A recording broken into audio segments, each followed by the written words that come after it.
Hey guys, and welcome to my Abyssal Demons Magic Guide for 2018. I do have an older melee guide for Abyssal Demons, but instead of revamping that guide, I just thought let's just make a magic guide for Abyssal Demons, so let's go. Now the only set in stone requirement is 85 Slayer, however if you have 85 Slayer you most likely have 80 plus stats and at least 70 plus gear, and those are really the minimum requirements for the Abyssal Demons.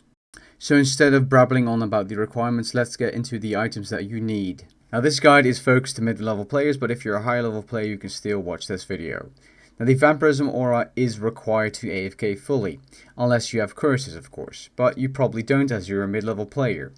So the Vampirism Aura is there to AFK with and heal you back up. The aggression potions are what make the Abyssal Demons aggressive to you, and then you can just AFK wave auto retaliate on. You require a Charming Imp if you want to collect the charms, and they're around 200 to 300 crimsons per hour. A gem bag to get some profit because they drop a huge amount of emeralds, sapphires, rubies and diamonds, and also uncut dragonstones. So you can make a bit of profit if you can just stack them into that little bag in your inventory, and I do mean the upgraded version of the gem bag, not the standard one. A spring cleaner is very useful here as they drop a lot of rune items and you can easily clean up the drops with the spring cleaner and make a decent amount of profit. And of course the curses are there, and they are optional. If you're a high level player, they are definitely better to use it than the Vampirism Aura, and then you just want to use a Penance Aura for the unlimited prayer while using the curses.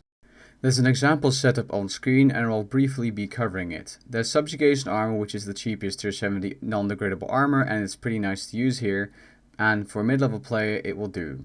The Obliteration is a tier 87 staff that currently costs around 30 million GP. If you cannot afford this staff, a Armored Bat staff will do, or a lower tier staff. But you're better off with a higher tier staff as you'll do more damage and the Vampirism Aura will heal you back more. Of course the Blood Fury helps out a lot, but it can also be pricey for a low level player, and the Kill Cape can be a skill cape or a gold cape or a different cape that gives you magic bonus.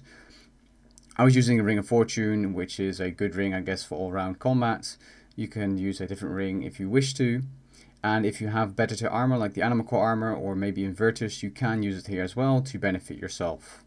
As for the inventory setup, ignore the Herbicide and Seedicide, I just brought those along for the extra little XP here and there. Spring Cleaner, Vecna Skull for super magic potions, unlimited pretty much.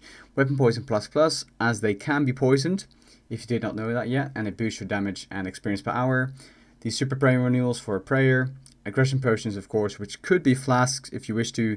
Some of the noted drops in my inventory, Air Runes, Alching Runes for some of the rune drops that the Spring Cleaner does not clean up, the Gem Bag, and the Mask of Abyss, whatever, that gives you free teleports if you have it. And there's an example AFK bar on screen. If you want more AFK bars, just check out my AFK bar guides in the card section of the video or the description below. I'm moving on now. Now you can do this daily if you have the Mask of the Abyss. You can go to any Slayer Master that assigns you Abyssal Demons like Kurdo or Morvan, and then wearing it, talking to him, and he will give you a free daily task, which is nice. As for getting there, if you do not have the Mask of the Abyss, which gives you free daily teleports, go to the Cannabis Lodestone, go to the Slayer Tower, talk to the NPC for a task, and you can get extra Slayer experience from that. I believe it's 20% of the original Slayer experience you get from the creature, and you get some coins once you complete it, and you want to do this every time you kill 200 of them, then go back down, get a new contract, and then you'll get more GP and more XP per hour. Now then just follow the video up to Slayer Tower, and there are two spots which are good to train at. The lower one is less, there's less experience per hour, but you can still train there with aggression potions. Now the better one is over the plank on the top of the Slayer Tower, which does require 71 agility. And the problem with that is that 71 agility is sometimes, hard to get for low level players because they hate skill. Anyways, the top spot is better, but it's very crowded and you'll probably have to hop worlds to find an empty world. Now here's a clip of me killing them with Vampirism Aura and Melee Prayer on. It's pretty easy as you see on screen, and I survived just fine and my HP stays up. I am using a legendary pet to pick up the occasional noted drops, but the best thing you want to be doing is picking them up with the area loot option, which you can activate in your settings. And this is pretty nice because even if your inventory is full, you still pick up the noted items. As you see here, I'm trying to organize my inventory a little bit, and then I'm ready to go. You want to use your Weapon Poison and Aggression Potion, and every time it runs out, like 10 seconds before it runs out, you want to repot up, and yeah, that's how you AFK here. It's pretty easy and simple. You just want to be standing in the spot I'm standing.